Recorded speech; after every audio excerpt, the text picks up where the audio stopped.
Donc bonjour à toutes, bonjour à tous. Je vais vous faire une toute petite vidéo pour annoncer les dates de stage au mois de juillet. Donc ces dates ont déjà été données sur mon Facebook et il y a donc déjà quelques inscrits. C'est sûr qu'après le bain froid, faire une vidéo, c'est pas toujours ce qu'il y a de mieux, mais bon, c'est tant pis pour la voix. Donc au mois de juillet, ce sera le 7 et le 13. Donc du 7 au 13, hein, je sais, c'est deux chiffres bizarres, mais voilà, je ne suis pas Illuminati, je ne suis pas franc-maçon, hein, c'est des chiffres que j'ai pris au hasard hein, pour que ça fasse une semaine par rapport à des événements qui se passent à Saintes. Et du 17 au 23, donc ce sont deux stages d'une semaine qui sont au prix des stages que je faisais avant pour 5 jours, hein, donc c'est gagner 2 jours. Et voilà, j'en ai un petit peu marre moi d'aller faire des stages à 250 € la semaine. 250 € le week-end, pardon, donc on a fait des stages à 300 € la semaine. Donc c'est vraiment pas cher. Ce sont des stages après-midi qui commenceront ou à 14 h ou à 15 h. Donc à 15 h le premier jour, on verra un petit peu, on verra avec les stagiaires. Ce sont des cours entre 4 et 5 heures non-stop. Donc vous inquiétez pas, on ne va pas donner des gyakutsuki, on ne va pas se crier dessus, on ne va pas faire des projections.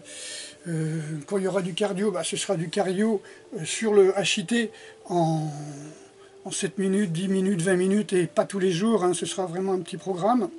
Mais ce n'est pas le but du stage. Le but du stage, c'est quand même de développer ce qu'on appelle la force, hein, c'est-à-dire développer, par exemple, la perception du ki, hein, ce qu'on appelle le saki. Ce que j'ai lu sur, j'ai lu sur internet un expert français qui avait fait un post ou une page même sur son site pour expliquer qu'on ne peut pas se préparer au saki. Évidemment qu'on peut se préparer au saki.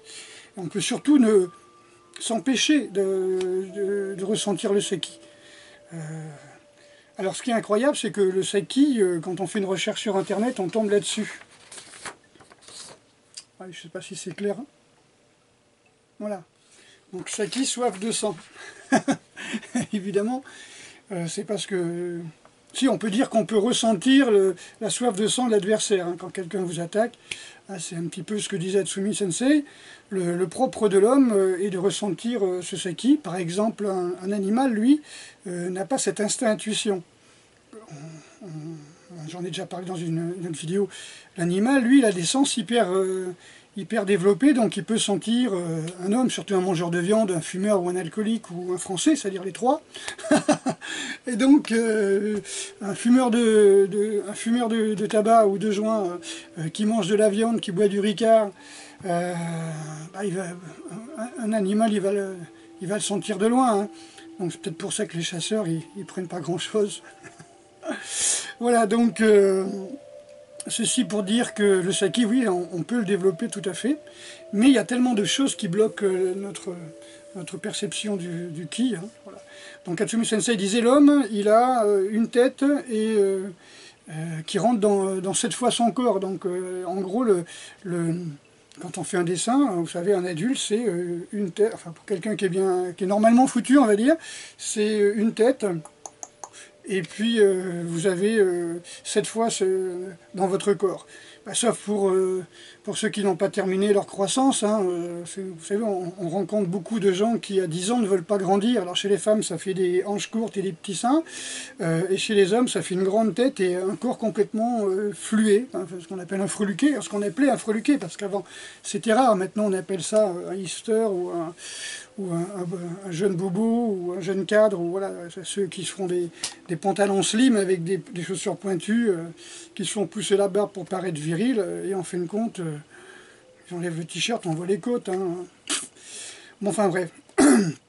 Et donc c'est des gens qui, voilà, je confierai rien à ces gens-là. C'est un petit peu comme les femmes qui ont des petites hanches, petits seins, on voit qu'elles refusent la maternité. Donc elles ont bloqué quelque chose en elles. Il y a quelque chose, quand elles ont 10-12 ans, il y a quelque chose qui ne s'est pas développé. Voilà, donc le but du stage, ce sera aussi tout ce qui est défense, tout ce qui est relation avec soi-même. De toute façon, vous ne pouvez pas développer la force, si vous voulez, on appelle ça le ki, dans la force, le prana, si vous n'avez pas une relation avec vous-même et si vous n'avez pas une interaction avec les autres. Donc on apprendra tout ça. Pour ceux qui voudraient faire les deux stages, Alors on verra, hein, il y aura certainement un prix qui sera fait, hein, de toute façon, hein, pour les 2 stages. Et puis ceux qui voudront avoir une dynamique muscu. Alors une dynamique muscu, vous pourrez définir ça comme des gens qui viendraient avec moi en plus du stage le matin et qui s'entraîneraient en muscu avec mon programme.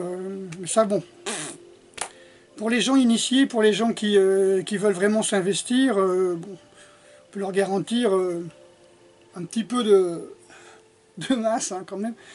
Donc voilà, donc ceux qui veulent venir, donc ça leur ferait un peu plus de 2 semaines d'entraînement supplémentaire. Donc voilà, ceux qui ont des vacances par exemple.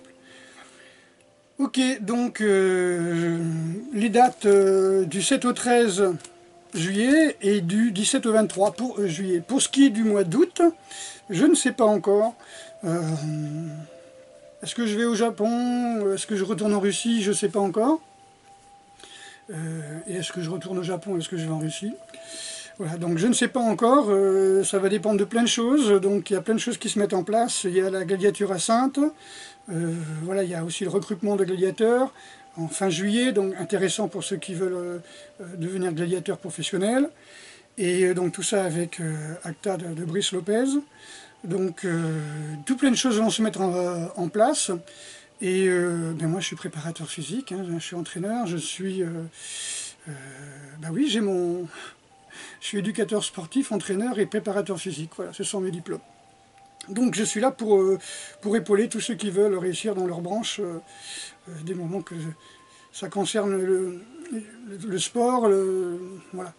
Et puis aussi tout ce qui est self-défense, tout ce qui est combat, tout ce qui est amélioration de la perception sensorielle, extrasensorielle, tout ça bien sûr. C'est juste un chemin que je suis depuis un demi-siècle. Alors voilà, ça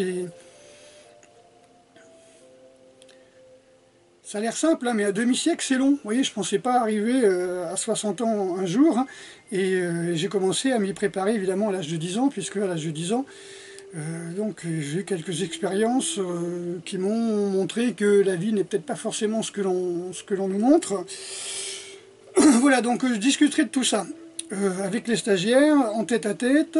Ben voilà, rien de spécial. Je veux que cette vidéo soit courte. Je ferai bientôt une vidéo sur le jeûne et la méditation. Et voilà, quand ça me prendra d'ici quelques jours, peut-être ce soir, peut-être demain. Parce que c'est vraiment aberrant tout ce que je peux voir. Entre la méditation laïque, de pleine conscience, je ne me rappelle plus les termes qu'on balance aussi, des nouveaux termes sur des choses qui ont 5 000 ans, 6 000 ans d'ancienneté, voire plus, hein, voire 10 000 ans. Hein. On parle de coordination cardiaque. Oh Seigneur! C'est des trucs que j'enseigne depuis à peu près 30 ans, hein, et qui hop, tout d'un coup, on va parler de la coordination cardiaque, entre guillemets, je l'enseigne depuis 1980 à peu près, ouais, et je ne savais certainement pas ce mot-là, et c'était bien plus fort que ça. Parce que malheureusement, on vous enseigne que la surface, un petit peu comme je faisais Cassedo, là, un peu de yoga, un peu de zen, un peu de relaxation, un peu de méditation, et puis hop, on invente la sophro, voilà, un peu d'écoute, un peu de psycho, et puis on invente un nouveau truc. Dès le moment que c'est laïque, dès le moment qu'on ne parle pas de religion, dès le moment que c'est conforme à la franc-maçonnerie, voilà, ça me fait bondir ça. Hein. C'est comme si c'était la norme, comme ce qui n'était pas franc-maçon était faux, alors que je pense que c'est l'inverse. Hein. On mieux prendre des choses qui sont vraiment fortes, et pas les désenraciner, par les déculturiser, je ne sais pas comment on peut dire. Voilà. C'est vraiment incroyable, quoi. Et comme si on peut vivre sans racines, comme si on peut vivre sans culture, comme si on peut... Pour sauter, pour aller haut, il faut prendre appui sur une base qui soit solide, et pas sur des mots, pas sur des structures mentales incohérentes et instables. Voilà, donc... 7 au 13, vous savez combien le chiffre 7 est important pour certains d'entre vous. J'ai entendu un discours du MEDEF, là. Bref, 7 au 13 et 17 au 23 juillet. Allez, à bientôt.